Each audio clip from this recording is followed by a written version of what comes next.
Good evening, folks. My name is Elisha, and I'm going to be your chef today. I am going to teach you how to make some meatloaf. Alright, and this isn't just any meatloaf. This is turkey meatloaf. And so you can add and subtract the ingredients as you wish. You can not put as much of one ingredient as you wish, as I am not going to put as much onion as the recipe calls for. Anyway, let's go over the list of the materials and the ingredients that you will need. You will need a throwaway box or a throwaway bowl if you are dicing up your onions. You're going to need a 5x9 loaf pan. I have just sprayed it with some cooking spray, lightly.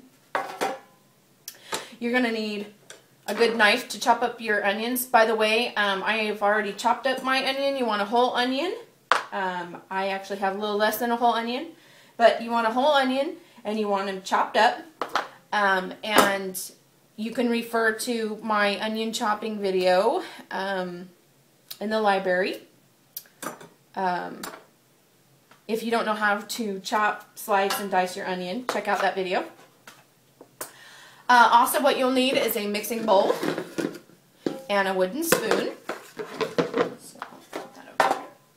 I've got two types of knives here, just in case. Well, the knife was to chop up the onion, which I already have done. You're going to need some ground turkey. I have 3 pounds here. I am making a pound to a pound and a half loaf. You're going to need a cup of milk. You're also going to need, the recipe doesn't call for this, but I love garlic, and if you're a garlic lover like I am, everything tastes better with garlic. Anyway, you're going to need some minced garlic. If you have some fresh garlic, chop them up, mince them up like you would the onions. You're going to need some kosher salt, some brown sugar. I was looking at the pepper. You're going to need some ground pepper, a little bit of ketchup. You're going to need some mustard. The recipe calls for breadcrumbs, but I'm using something else. I may throw in a little breadcrumbs depending upon how wet it is. You're also going to need 1 egg, so it'll hold together. And in place of the breadcrumbs, I am using some tortilla strips, and I'm just going to crunch them up as much as possible. Alright, so let's get started. So what we're going to do first is we're going to come over here. We're going to put this over here just real quick. Alright, I'm going to come over here and open up this turkey.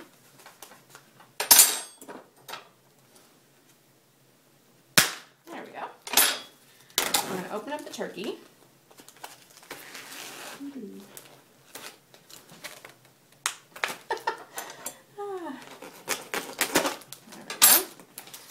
Going to open the turkey. Since this is 3 pounds, I'm going to roughly chop it up about here and here. So I'm going to take this one out. Here. Just gonna, there we go. And it says a pound to a pound and a half, so I'm going to cut one of these up, one of the sections up, and there is a pound and a half of turkey. Alright. Hold tight for just a second. I'm going to wash my hands.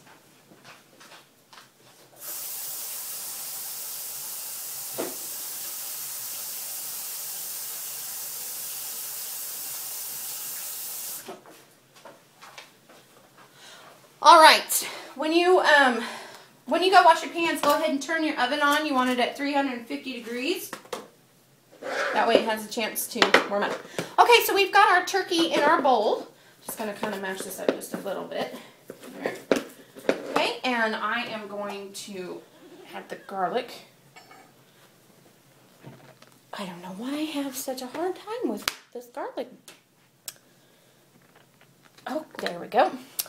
Alright, so I am going to add, you want maybe about a tablespoon of garlic. You can use less if you prefer. Okay, I am going to add the pepper. And I love pepper. But a lot of people don't like pepper. So depending upon who you're feeding or making this for, you can add as much as you like or as little as you like. I'm going to add about a teaspoon. Maybe more later, we'll see. And the salt is about the same. About a teaspoon of salt. Maybe a little less.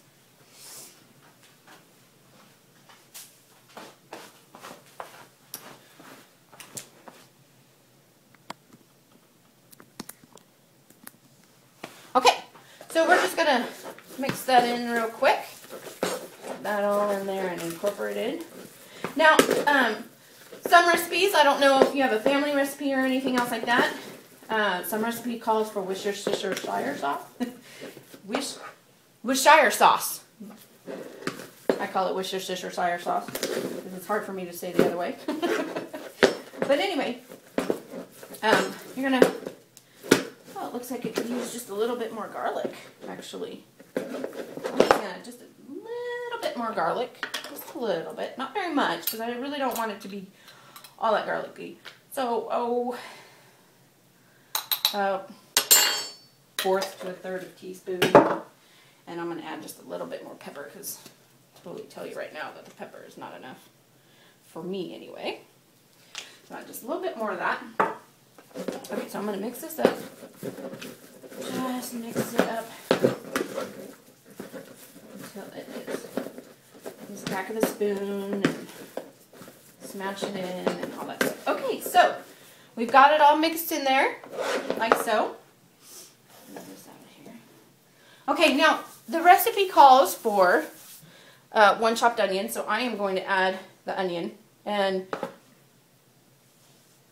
this is not quite a full onion. I'm debating if I want to put a full onion. It just depends upon how this is going to look after I mix it up. So you want to add your chopped onion. So see, I still have some still left in the bowl. And I'm just going to mix it up. So you want to mix it up, you want to get that onion nice and incorporated in there so that each bite you have the taste of the onion. Now onions, when they cook, they wilt. So, oh yes, this is plenty of onion. So see, I didn't even add all that I had in the bowl. So this is going to be enough onion for me. But you can add as much as you like. And if you have to make, you know, a double batch or if you really like onion, then please, by all means, add as much onion as you like. So I've got the onion all incorporated in the meat. Now, the recipe calls for brown sugar. So we are going to put this aside for just a second. All right, open up the box of brown sugar. And it says that it calls for a tablespoon of brown sugar. Like I said, you don't have to use brown sugar. Some people use salad dressings. Some people use different things in place of the brown sugar. Brown sugar is better for you than regular sugar, I'll tell you that. Didn't know that they had that on there. So I'm going to, pardon me just a second. Ah, there's the scissors.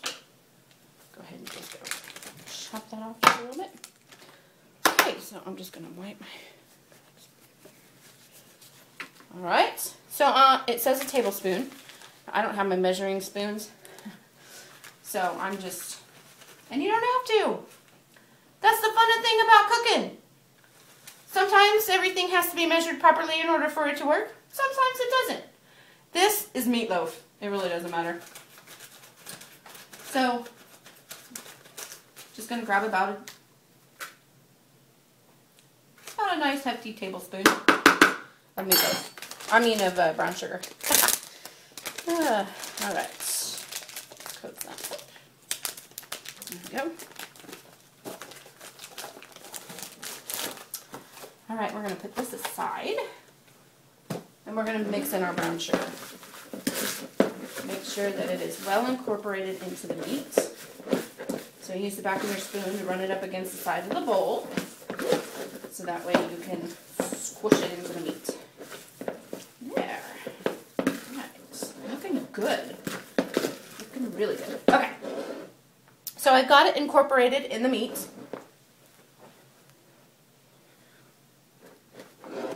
See? Okay, so the next step, it says, make sure one more time. Quick little toss one more time. There we go. Missed them on the side. Okay, so the next part that we're going to do is I'm going to add the tortillas before I add the egg and the milk. So, I don't know, about a cup. I'm using tortillas. You can use whatever you like, breadcrumbs, tortillas. It just dries it out. And then you get the salt too from the chips. So that's why it's not that big of a deal to add so much salt to food when you use tortilla chips. And I found that the best tortilla chip is, of course, on the border chips. So you just want to kind of just grind it in your hands as you're putting it in there. And then I'm going to go ahead and mix that real quick. Let's see how that looks.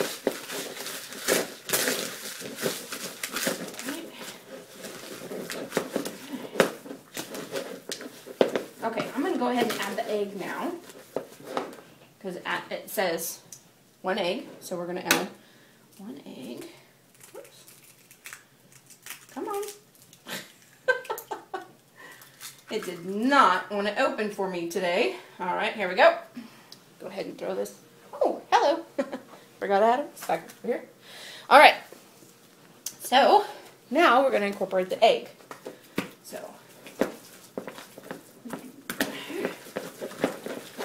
now this is going to make it really wet. Really wet. And that's the point of the breadcrumbs and stuff is. But what the egg does is it holds the meatloaf together. Now, this works really well with regular ground beef. So, let's see, since ground turkey is already a moist meat to begin with, so we're just going to incorporate that in there. It's going to hold its shape nicely. Now it says to add a cup of milk to it as well. So we're going to go ahead and add the cup of milk. And then I'll add some more tortilla chips because I know that's going to need it. And I'm going to add just a little bit of breadcrumb as well. So you get your cup of milk. I'm just going to do a little bit at a time. About a half a cup. And then we're going to mix it in there.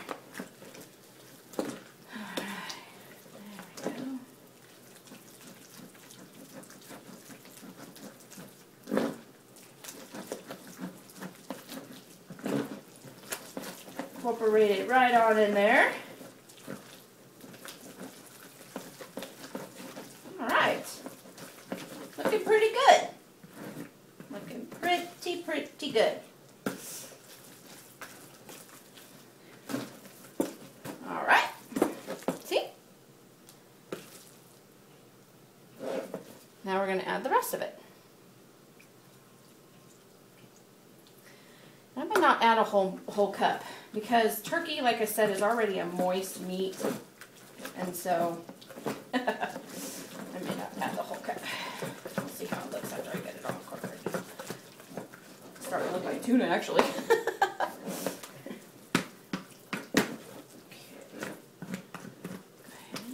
That looks really good. Okay.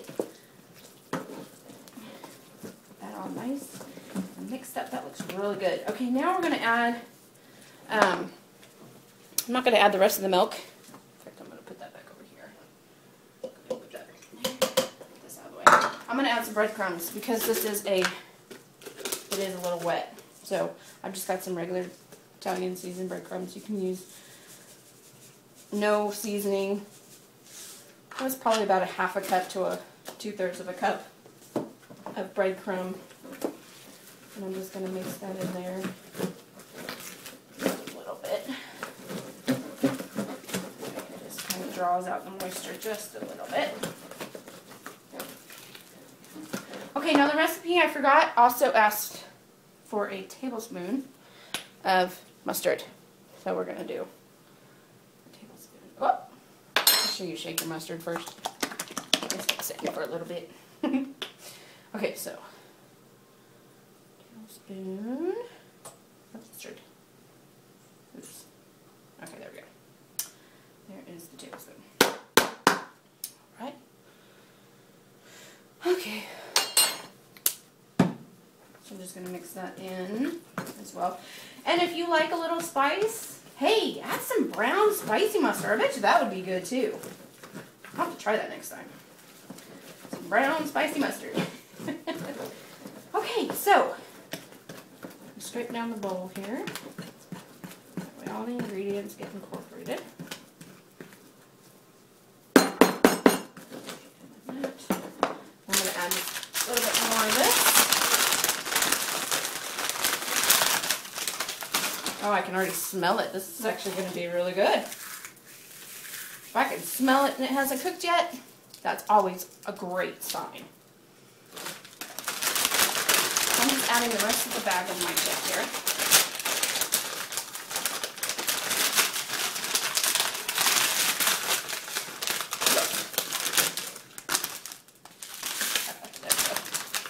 Okay, so I'm just going to incorporate that. All right.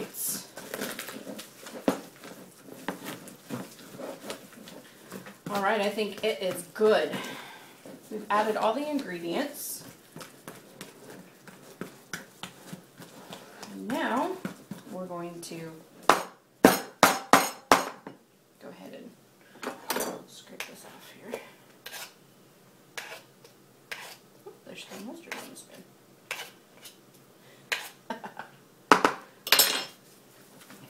Okay. So now the next step is to, now if you want to, see mine's still a little wet, you can add some more breadcrumbs if you like. If you want to add a little bit more brown sugar, add a little bit more brown sugar. It's all depending upon your taste. Okay, so I think what I'm going to do, I think we're good. I think we're good. I think if I add too much breadcrumbs, it might dry it out too much. Okay, so get your pan. Go ahead and get your pan. And what we're going to do is we're just going to plop it on in there. Careful not to drop it. Especially if you have a flimsy bowl like I do. Okay, so we're just going to, there we go. Plop it right on in there. There. There we go. Scrape the rest of the bowl down. Okay, now I'm just going to use the spoon to just glide it into a spot here. Just like so.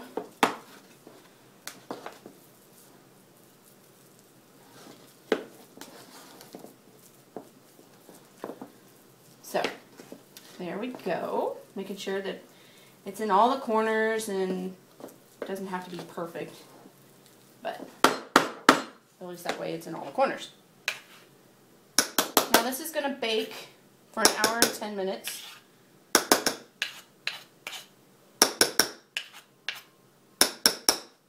Shouldn't say bake. It's great to cook. Sorry, I'm using my baking terms here. Okay, so this is going to cook for 1 hour and 10 minutes. Now the recipe says to add ketchup. If you don't like ketchup, you can leave this off. Recipes also, there's recipes out there that you can put bacon. Which, I could have put some bacon on this. Oh yes, but it's in the freezer. So, that defeats that. So I am going to add just a little bit of ketchup. I'm not a big ketchup fan, but I am going to add just a teeny little bit because I remember growing up, Meatloaf had ketchup on top. So, I'm just going to add, open this here, and we're just going to add just a little bit. The recipe calls for 1/4 cup. So I'm just going to squeeze a little bit on the top, about yay much. It's probably a little less than 1/3 cup. Did I say 1/4 cup? I meant 1/3 cup. And then I'm just going to use a spoon and then just put it all the way around it.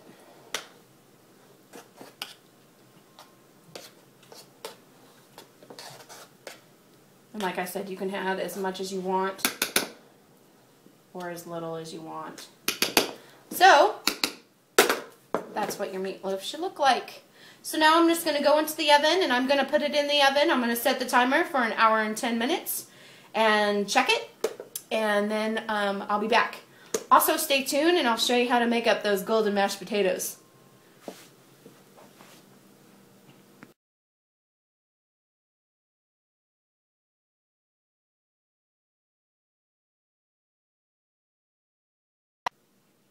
Alright, welcome back. Okay, let's make these golden mashed potatoes, shall we?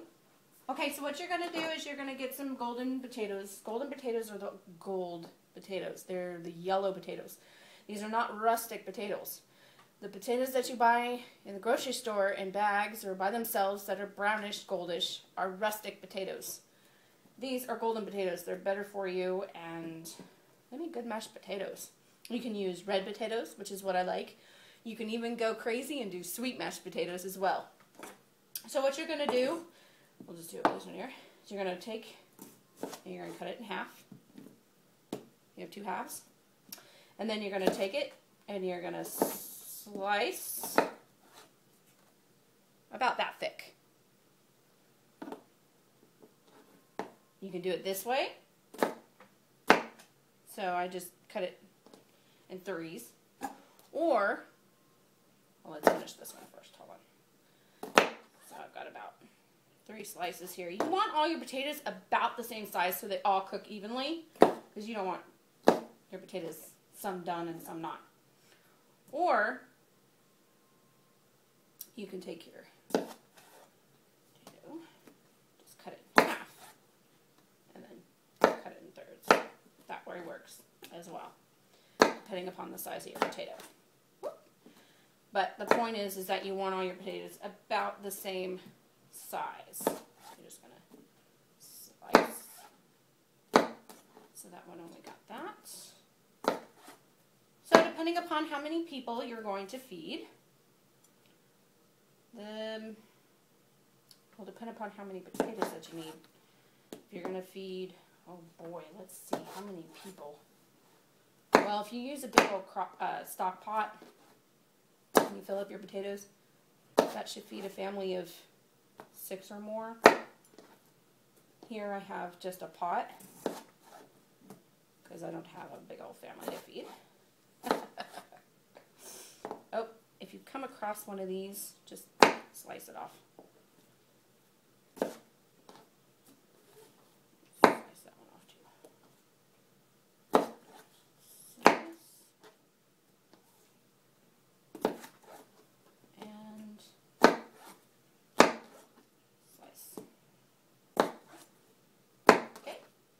Then you're, put my potatoes in the pot. Okay, so then you're going to take your potatoes. That's about all I want. You can add more, take more out, it doesn't matter. However many you're trying to feed, that's all that matters. So I'm just going to cover the potatoes. You want the water just covering the potatoes. Okay? Yeah, let me show you. Take this off here. And we're just going to, see? It's just covering up the potatoes. So then you're just going to take it to your stove, turn it on, and let them boil. And they'll probably boil about 10-15 minutes. So you want to do your potatoes probably no later than 30 minutes before the meatloaf is done. So we have about another hour for the meatloaf. So stay tuned, because when I come back, I'll show you how to whip up these mashed potatoes. Alright, thanks. See you soon. Alright, welcome back. As you can see, we have green beans laying on the cutting board. Okay, so green beans. The basis of green beans. Fresher the green beans, the better, by the way. But you can use canned green beans if you like. But what you're going to do is you're just going to dip them in the water. Just kind of give them a little bath. Kind of wash off the dirt. Okay? So, put that away. Now, I don't know about you, but when I was a kid and we got fresh green beans, the fun of it was peeling off the ends and eating them. So you can peel them off. It's a time-consuming process, or you can do what I'm going to do, which is just kind of cut the ends off and then put them in the pot. I'm cutting them in half because my pot isn't so big. I mean, I could keep them whole, I guess. You can keep them whole. You can saute them. Put just a little bit of EVOO in the bottom of the pan, and a little bit of salt, a little bit of pepper. If you want to add some garlic. Sorry about that. Oh, had a little issue with the camera there. All right, so back to the green beans. So this is basically what you're going to do. Like I said, you can saute them up in a skillet just until, you know, tender. You don't want them overcooked. You want still that crunch. So I'm going to continue to cut these green beans and put them in the pot because I'm going to steam the green beans. And so when you're done with that, you're going to just fill just a little bit of water. You don't want to cover them. You just want a little bit because you're going to take them over to the stove. You're going to cover them. You're going to boil them and then turn the heat down to about a 3 or 4 and let them steam. And the water should be evaporated completely out of it. If not, that's okay, as long as they are steamed. And you don't want to steam them more than maybe 5 minutes or so because you still want the green color and you don't want them mushy. So I'm going to finish this, and then I will be back as soon as it's time to whip up those mashed potatoes. All right, stay tuned.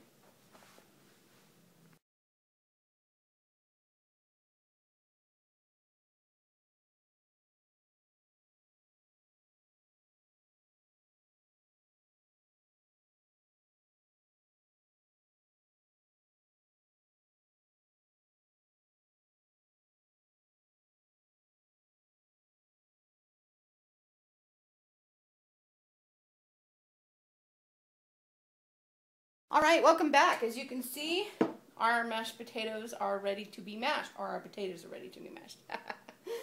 Anyway, be careful when you do this, as the pot will be hot. Now you can do it one of 2 ways. You can do it the old-fashioned way, use a little masher. I tend to do that just to kind of just get it a little bit of mash there. Just use some elbow grease there, and you're just going to mash it up just a little bit. So I'm just going to add that just a little bit. Now, I will tell you the best mashed potatoes that you can ever make is with sour cream. Okay? Because the creaminess of the sour cream, and then you also have it being a cream instead of milk. However, today I do not have sour cream. So I'm using about 2/3 of a cup of milk. Depending upon how much potatoes you have, will depend upon how much milk that you are going to use. Also, I have here some butter, and I've got some garlic powder, pepper, and salt. So I just mashed up just a little bit of the potatoes, just a little bit, you know, just to kind of give it just a little bit of start. By the way, I forgot to mention that I did not peel my potatoes. So if you don't like potato skin, please feel free to peel them first before you cut them. Saves you on the washing process as well. But I did not peel my potatoes. As for the skin is very thin. It's not like a rustic potato skin. So I'm just going to throw a little butter in here. Oh, I forgot to get a knife. Hold on just a second.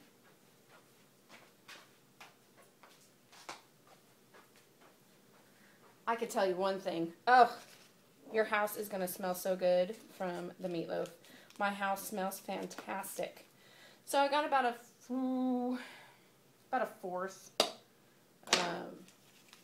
about 2 tablespoons of butter. I'm going to go ahead and pour in a little bit of the milk just to kind of start it off a little bit. Then I'm going to get my handy dandy hand mixer. And if you got a regular mixer, hey, go for it. But you don't need to whip that big old thing out just for this. Anyway, I'm just going to put it in here, and I'm just going to, hello, forgot to plug it in. Please make sure that you have it plugged in before you do that. Alright, that again. Whoops. Okay, so I'm just going to mix it up. Hello. Oh. Difficult here. Let's go. Alright, there we go. So you're just going to whip up your mashed potatoes. Just like so. And you'll notice they're going to get dry. This is what gives you the best fluffy mashed potatoes. And if you like them a little chunky, that's cool. You can do that too. Now I'm going to start adding in the seasonings. I'm going to add, about 1/4 of a teaspoon of salt. And I'm going to add some pepper. I love pepper. I don't have to add as much pepper as I like. That's probably about 1/4 as well. And some garlic powder. About 1/4 to 1/2. And then I'm going to add just a little bit more milk. Because you don't want your mashed potatoes runny. You want them fluffy. Huge difference. That's why I said use sour cream. Because sour cream's not milk. Milk's runny. Sour cream is thick. So, alright. Make it on high. I'm going to put it in real quick. Alright. And here. Whoops. Move that out of the way. Wait, can't really see. But, let me pull the light here. There you go. There's your mashed potatoes. Nice, whipped mashed potatoes. So, there's nothing to it. You can season them however you want. Put some cheese in there. You can make a double baked potato, mashed potato if you like. Or you throw your bacon bits in there, cheese, some more sour cream, some chives. Anything you like, you can put in your mashed potatoes. For this, we're just going to keep them regular mashed potatoes. Add some more butter in there. And so there you go. Easy, whipped, golden mashed potatoes to go with our delicious turkey meatloaf. Stay tuned. When I come back, we'll put the dish together.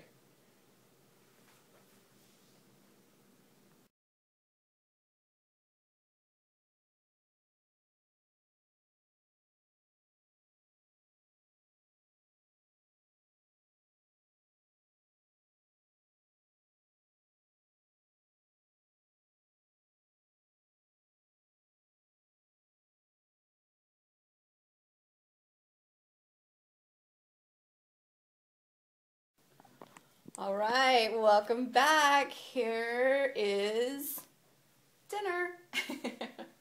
All right, well, I hope that your house smells just as yummy as mine does.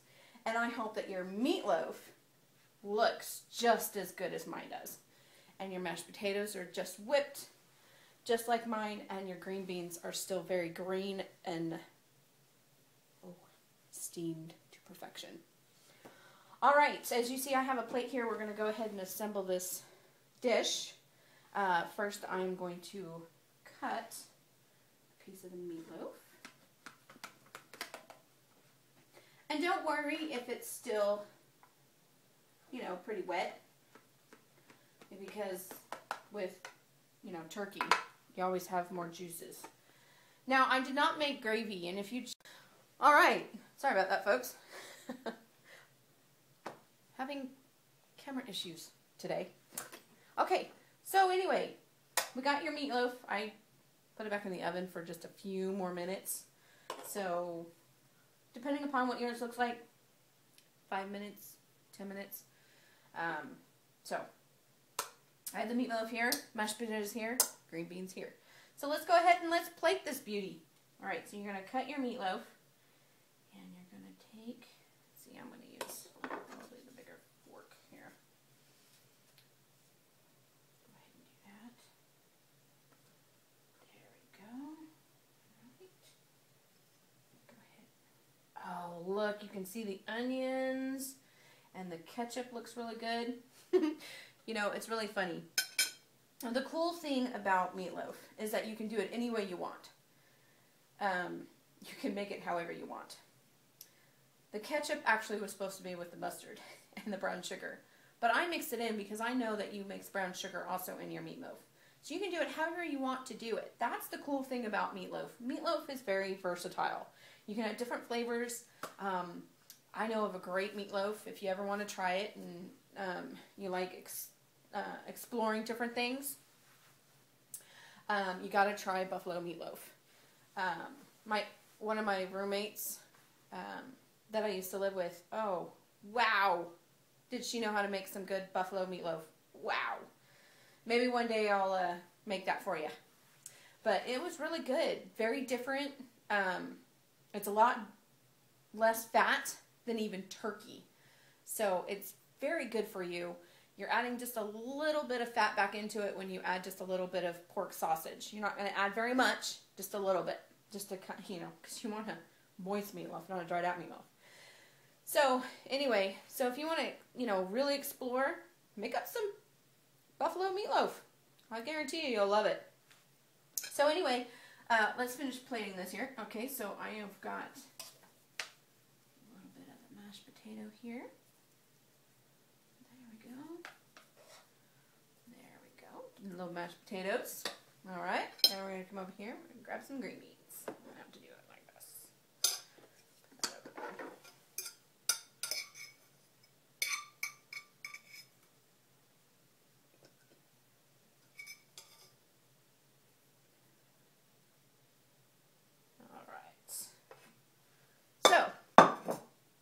I don't know if this looks familiar to you or not, but if you were raised in the 50s, I'm sure this is what your plate looked like. Well, I want to thank you so much for watching, and I hope that you learned how to make some wonderful turkey meatloaf. I hope you and your family enjoy it. Please like and subscribe to my videos. If you have any questions, please leave a comment or email me. The link to my email is on the bottom of the video. And so I want to say thank you. Aren't you glad you let the chef out? All right, you guys have a wonderful evening. Enjoy. There you have it, 1950s meatloaf with a twist. I hope you enjoyed, and God bless. Don't know much about history, don't know much biology, don't know much about a science book, don't know much about the French I took, but I do know that